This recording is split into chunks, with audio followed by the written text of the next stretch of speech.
నమస్తే నేను చందన welcome to great Andhra ఇప్పటివరకు ఉన్న టాప్ స్టోరీస్ చూద్దాం ఆ మాటలు మానే జగన్ గుడివాడకు ముకుతాడు వాలంటీర్లకు 10,000 జీతం అంతా ఉత్తిదేనా అసెంబ్లీకి రానని చెప్పడానికేనా స్పీకర్కు జగన్ లేఖ అతి విశ్వాసమే కొంప ముంచుతోందా మాజీ ముఖ్యమంత్రి వైసీపీ అధినేత వైఎస్ జగన్మోహన్ రెడ్డి దారుణ పరాజయం పాలైన తర్వాత తీవ్ర నిరాశ నిస్పృహలకు లోనయ్యారు. ఆ తర్వాత నెమ్మదిగా కోలుకుంటూ తన పార్టీ అభ్యర్థులు ప్రజలతో మాట్లాడుతున్నారు. ఈ సందర్భంగా జగన్ చేస్తున్న కామెంట్స్ను వైసీపీ నాయకులు కార్యకర్తలు ఏందో మా నాయకుడు పదే పదే అవే మాటలు మాట్లాడుతున్నారని వ్యంగ్యంగా అంటున్నారు. శకుని మాయాపాచికలు విసిరినట్టుగా ఎన్నికల తీర్పు ఉందని, ఈవీఎంలలో ఏదో గోల్మాల్ జరిగిందని ఆయన అనడం సొంత పార్టీ శ్రేణులకు ఏమాత్రం నచ్చలేదు. అలాగే పులివెందుల్లో 3 రోజుల పాటు ఆయన పర్యటించారు. ఈ సందర్భంగా ఆయనకు ధైర్యం చెప్పడానికి రాయలసీమ వ్యాప్తంగా పెద్ద ఎత్తున జనం పులివెందులకు వెళ్లారు. తనను కలిసిన ప్రజానీకంతో ఆయన అన్న మాటలు ఏంటంటే, వైసీపీపై ప్రజలకు సంపూర్ణ విశ్వాసం ఉంది. మనం చేసిన మంచి అందరికీ తెలుసు. ప్రజల గుండెల్లో ఉండిపోయింది. ప్రజలు మళ్ళీ తప్పకుండా మనవైపే చూస్తారు. ఎవరూ అధైర్యపడొద్దు. అండగా ఉంటా. రుణమాఫీ లాంటి ఆచరణ సాధ్యం కాని హామీలు ఇచ్చి మోసగించలేను. నీతి నిజాయితీతో రాజకీయం చేస్తా అని జగన్ అన్నారు. ఈ కామెంట్స్ని వైసీపీ అభిమానులు పచ్చిబూతిగా భావిస్తున్నారు. వైసీపీపై ప్రజల్లో విశ్వాసం ఉంటే ఎన్నికల్లో ఘోర పరాజయం ఎందుకు ఎదురవుతుందని వారు ప్రశ్నిస్తున్నారు. అలాగే జగన్ పాలనలో జరిగిన మంచి అలాగే సంక్షేమ పథకాల ఫలాన్ని కోట్లాది మందికి అందించామని, వారి ఓట్లన్నీ ఏమయ్యాయని పదే పదే జగన్ ప్రశ్నించడంపై వైసీపీ శ్రేణులు అసహనం వ్యక్తం చేస్తున్నాయి. తన పాలన నచ్చితేనే ఓట్లు వేయాలని జగన్ ప్రచారం చేయడాన్ని సొంత పార్టీ నాయకులు కార్యకర్తలు గుర్తు చేస్తున్నారు. తనకు వ్యతిరేకంగా తీర్పు వెలువడిన తర్వాత కూడా తాను చేసిన మంచి ప్రజల గుండెల్లో నిలిచిపోయిందని ఎలా చెబుతున్నాడో అర్థం కావడం లేదని వారు వాపోతున్నారు. ఓటమిపై ఆత్మ పరిశోధన చేసుకుంటామని, లోపాలను సరిదిద్దుకుని మళ్ళీ ప్రజాదరణ పొందేందుకు ప్రయత్నిస్తామనే మాట ఇంతవరకు జగన్ నుంచి రాకపోవడం వైసీపీ నాయకులు కార్యకర్తలకు తీవ్ర నిరాశ కలిగిస్తోంది. ఈవీఎంలపైనో మరొకరిపైనో నింద వేసి పాలనలోని లోపాలను దాచిపెట్టడం వల్ల ప్రయోజనం ఏంటని వారు నిలదీస్తున్నారు. జగన్ వైఖరి చూస్తుంటే తాను ఎట్టి పరిస్థితుల్లోనూ మారనని, ప్రజలే మారిపోయి మళ్ళీ తనకే అధికారం ఇస్తారనే అభిప్రాయంలో ఉన్నట్టు కనిపిస్తోందని వైసీపీ కార్యకర్తలు విమర్శిస్తున్నారు. విశాఖ నుంచి వైసీపీ తరపున వినిపించే పెద్ద గొంతు యువనేత మాజీ మంత్రి గుడివాడ అమర్నాథ్. ఆయన ఒక్కరే పార్టీ ఓటమి తర్వాత కూడా అధికార పార్టీ మీద ఘాటు విమర్శలు చేస్తూ మాట్లాడుతున్నారు. వైసీపీ ఆఫీసులను కూల్చాలని అధికార టీడీపీ చూస్తోందని, ఏపీలో టీడీపీ కట్టిన పార్టీ ఆఫీసుల సంగతి ఏంటని గుడివాడ సూటిగా ప్రశ్నించడం కూటమి ప్రభుత్వానికి మింగుడు పడని వ్యవహారమే అవుతోంది. ప్రతి దానికి ప్రశ్నిస్తూ ఫ్లాష్ బ్యాక్లను తీసుకుని వస్తున్న గుడివాడకు ముకుతాడు వేయాలని కొత్త ప్రభుత్వం రెడీ అవుతోందని అంటున్నారు. అందులో భాగంగా ఆయన సొంత భవనాల మీదకు వచ్చారు అని వైసీపీ నేతలు అంటున్నారు. గాజువాకలోని చట్టివానిపాలెంలో అనుమతి లేకుండా 4 అంతస్తుల భవనాన్ని గుడివాడ నిర్మించారని పేర్కొంటూ జీవీఎంసీ అధికారులు ఆయనకు తాజాగా నోటీసులు ఇచ్చారు. దీని మీద వారం రోజుల వ్యవధిలో వివరణ ఇవ్వాలని సదరు నోటీసులు స్పష్టం చేశారు. లేని పక్షంలో చర్యలు తీసుకుంటామని అందులోనే పేర్కొన్నారు. గుడివాడ అనుమతులు లేని భవనం కట్టారని జనసేన కార్పొరేటర్ జీవీఎంసీకి ఇచ్చిన ఫిర్యాదుతో అధికారులు ఈ నోటీసులు ఇచ్చారు. గుడివాడ అటు టీడీపీకి ఇటు జనసేనకు కూడా అధికారంలో ఉన్నప్పుడు పదునైన విమర్శలతో కంటగింపుగా మారారు. మాజీ మంత్రి అయ్యాక ఆయనే టార్గెట్ అవుతారని అనుకున్నారు. కాస్త తొందరగానే ఆయన మీద యాక్షన్ మొదలైందని అంటున్నారు. అయితే ఇది ఇంకా ట్రయల్ పార్ట్ అని, ముందు సినిమా ఉందని అధికార పక్ష నేతలు అంటున్నారు. ప్రజల సంపదని దోచుకుని ఈ యొక్క అక్రమ బిల్డింగ్ ని నిర్మించారు. 5 ఫ్లోర్లు ఒక కమర్షియల్ కాంప్లెక్స్. దీనికి బిల్డింగ్ లేదు. సామాన్యుడు ఇల్లు కట్టుకుంటే 50 గజాల్లోనో 100 గజాల్లోనో జీవీఎంసీ అధికారులు ప్లాన్ పెట్టాలా, ఆ ప్లాన్కి డబ్బులు చెల్లించాలి జీవీఎంసీకి. మళ్ళీ కింద స్థాయి అధికారులు పోస్ట్ వెరిఫికేషన్ పేరుతో వెళ్ళాలి. వాళ్ళు ఓకే అంటేనే పునాదులు తవ్వాలి. అంటే సామాన్యుడికి, వైసీపీ నేతల కార్యాలయాలకి మీరు చూడండి, వీళ్ళు చేసిందంతా కూడా గత 5 ఏళ్లలో అక్రమాలు, అక్రమ నిర్మాణాలు, అవినీతి. వాలంటీర్లకు 10,000 ఇవ్వడం సంగతి పక్కన పెడితే అసలు ఆ వ్యవస్థకే మంగళం పాడతారనే అనుమానాలకు తెరలేచింది. చంద్రబాబు కేబినెట్ మొదటిసారి సమావేశమైంది. పలు కీలక నిర్ణయాలు తీసుకుంది. ఇందులో భాగంగా సామాజిక పెన్షన్లను గతంలో మాదిరిగానే ఇళ్ల వద్దకే వెళ్లి పంపిణీ చేయాలని నిర్ణయించారు. అయితే చిన్న మార్పు. గతంలో వాలంటీర్లు ప్రతి నెల 1వ తేదీన సూర్యోదయం కాకుండానే నిద్ర లేపి మరీ పెన్షన్లు పంపిణీ చేసేవారు. ఈ దఫా సచివాలయ ఉద్యోగులతో పంపిణీ చేయాలని ప్రభుత్వం నిర్ణయించింది. దీంతో వాలంటీర్ వ్యవస్థ కొనసాగడంపై చర్చ మొదలైంది. ఉగాది పర్వదినం పురస్కరించుకుని వాలంటీర్లకు నాటి ప్రతిపక్ష నేత చంద్రబాబు నాయుడు శుభవార్త చెప్పారు. వాలంటీర్ల వ్యవస్థ కొనసాగించడంతో పాటు ఇప్పుడిస్తున్న దాన్ని రెట్టింపు చేసి అంటే నెలకు 10,000 గౌరవ వేతనం ఇస్తామని చంద్రబాబు గొప్పగా చెప్పారు.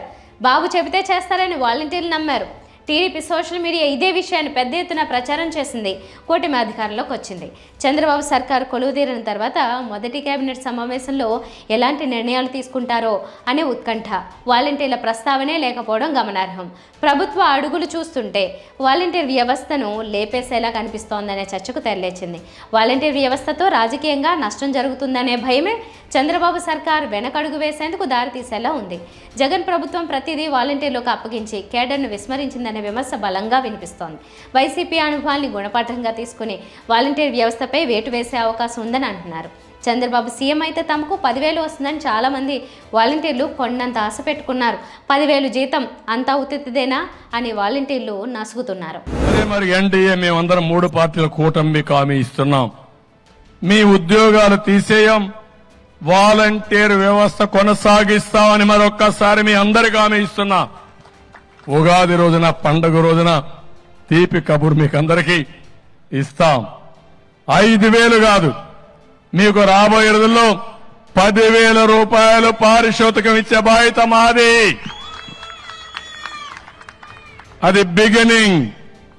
మీలో సమర్థత ఉంది, తెలివితేటలున్నాయి. ఇది ఎంట్రీ పాయింట్ మాత్రమే. ఇక్కడి నుంచి మీ ఇంట్లో మీరు కూర్చొని వర్క్ ఫ్రమ్ హోమ్. వైసీపీకి 11 అసెంబ్లీ సీట్లు మాత్రమే ప్రజలు కట్టబెట్టారు. భవిష్యత్తులో ప్రజాదరణ పొందడానికి ప్రయత్నించడం తప్ప వైసీపీ అధినేత వైఎస్ జగన్మోహన్ రెడ్డికి మరో ప్రత్యామ్నాయం లేదు. ప్రజా తీర్పును ఎంతటి వారైనా శిరస వహించాల్సిందే. అయితే గత అసెంబ్లీలో అతి తక్కువ సీట్లతో అడుగుపెట్టిన చంద్రబాబు నాయుడు ఆయన పార్టీ అభ్యర్థుల్ని సీఎం హోదాలో వైఎస్ జగన్ ఆయన పార్టీ అభ్యర్థులు అవహేళన చేశారు. తాను తలుచుకుంటే ప్రతిపక్ష హోదా కూడా దక్కకుండా టీడీపీ అభ్యర్థుల్ని చేరదీస్తానని జగన్ అసెంబ్లీ వేదికగా ఒక సందర్భంలో చంద్రబాబుపై విరుచుకుపడ్డారు. గత అసెంబ్లీ అనుభవాలు వెంటాడుతున్న నేపథ్యంలో అతి తక్కువ మంది సభ్యులతో చట్టసభ సమావేశాలకు వెళ్లడానికి జగన్కు మనస్కరించలేదు. దీంతో ఎలాగైనా అసెంబ్లీ సమావేశాలకు గైర్హాజరయ్యేందుకు సాకు కోసం జగన్ వెతుకుతున్నారు. ఈ నేపథ్యంలో అసెంబ్లీలో తనను ప్రధాన ప్రతిపక్ష నాయకుడిగా గుర్తించకుండా మంత్రుల తర్వాత ప్రమాణ స్వీకారం చేయించారంటూ వైఎస్ జగన్ తాజాగా నిష్ఠూరమాడుతూ స్పీకర్ చింతకాయల అయ్యన్న పాత్రుడికి లేఖ రాశారు. ఈ లేఖలో తనకు ప్రతిపక్ష హోదా కల్పించాలని ఆయన అభ్యర్థించడం విశేషం. అప్పుడైతేనే అసెంబ్లీలో ప్రజా సమస్యలపై ప్రస్తావించడానికి తగిన సమయం దొరుకుతుందని ఆయన పేర్కొన్నారు. 10% సీట్లు ఉంటేనే ప్రతిపక్ష హోదా ఇవ్వాలని ఏ చట్టంలో లేదని స్పీకర్కు జగన్ గుర్తు చేశారు. తనకు ప్రతిపక్ష హోదా ఇవ్వకూడదనే ముందస్తుగా నిర్ణయించుకున్నట్టు ఇటీవల ప్రమాణ స్వీకారం సందర్భంగా వ్యవహరించిన తీరు తెలియజేస్తోందని జగన్ తెలిపారు. స్పీకర్కు జగన్ లేఖ రాయడం వెనుక వ్యూహం కనిపిస్తోంది. వచ్చే నెలలో అసెంబ్లీ సమావేశాలు జరగనున్నాయి. వాటికి వెళ్లకూడదని జగన్ ముందే నిర్ణయించుకున్నారు. అలాగే స్పీకర్ ఎన్నిక సందర్భంగా కూడా ఆయన అసెంబ్లీకి వెళ్లలేదు. ఇదేమంటే తనను చచ్చేదాకా కొట్టాలన్న వ్యక్తిని స్పీకర్గా ఎంపిక చేశారని, అలాంటప్పుడు తానెలా వెళ్తానని ఆయన ప్రశ్నించారు. స్పీకర్ ఎంపికకే వెళ్లని జగన్ ఇప్పుడు తనకు ప్రతిపక్ష హోదా ఇవ్వాలంటూ అభ్యర్థిస్తూ లేఖ రాయడం చర్చనీయాంశమైంది. భవిష్యత్తులో తనకు ప్రతిపక్ష హోదా ఇవ్వనందుకే అసెంబ్లీ సమావేశాలకు వెళ్లకూడదని చెప్పుకోవడానికి ఈ లేఖ పనికొస్తుందని జగన్ భావనగా కనిపిస్తోంది. వైఎస్ఆర్ కాంగ్రెస్ పార్టీ రాష్ట్రంలోని ప్రతి జిల్లాలోనూ ఒక కార్యాలయాన్ని నిర్మించుకోవాలని అనుకుంది. అందుకోసం తమకు స్థలాలు లీజుకు కేటాయించాలని ప్రభుత్వాన్ని కోరింది. ప్రభుత్వం స్థలాలు లీజుకు మంజూరు చేసింది. ఆ స్థలాల్లో భవనాలు కట్టుకోవడానికి ప్లాన్ అప్రూవల్స్ కోసం పార్టీ ఆయా మున్సిపల్ కార్పొరేషన్లకు దరఖాస్తు చేసుకుంది. నిర్మాణాలను ప్రారంభించింది. ఆ నిర్మాణాలు ఇప్పుడు వేర్వేరు ప్రాంతాల్లో వివిధ దశల్లో ఉన్నాయి. టెక్నికల్గా చూసినప్పుడు జరిగింది ఇదే. ఇందులో తప్పు ఎక్కడుంది అని మనకు అనిపిస్తుంది. కానీ జరిగింది ఏంటంటే ప్లాన్ అప్రూవల్ కోసం దరఖాస్తు చేసి ఆ అనుమతులు రాకముందే నిర్మాణం ప్రారంభించేయడం. దీనిని గమనించినప్పుడు ప్రజలకు ఆశ్చర్యం అనిపిస్తుంది. వైఎస్ఆర్ కాంగ్రెస్ పార్టీ ఆ సమయంలో అధికారం ఉంది. రాజధాని నుంచి చిన్న చిన్న గ్రామ సచివాలయాల వరకు వైఎస్ఆర్ కాంగ్రెస్ పార్టీ నాయకుల మాట వేదంలాగా చెల్లుబాటు అవుతోంది. వారి మాటకు ఎదురు చెప్పగలవారు లేరు. వారు ఆదేశిస్తే నిబంధనలకు విరుద్ధంగా ఉన్నా సరే ఆ మిష మీద అడ్డు చెప్పగల ధైర్యం అధికారులు ఎవరికీ లేదు.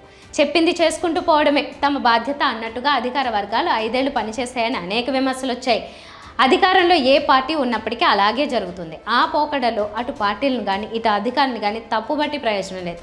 ఇవాల్టి రాజకీయాల్లో ఈ పోకడ సహజ పరిణామంగా మారిపోయింది. కానీ ఇవాళ జిల్లాల్లో నిర్మాణంలో ఉన్న వైసీపీ కార్యాలయాల్ని కూల్చివేసే పరిస్థితులు ఎందుకు వస్తున్నాయంటే ప్లాన్లకు అప్రూవల్స్ రావడానికంటే ముందే నిర్మాణాలు ప్రారంభించేశారు.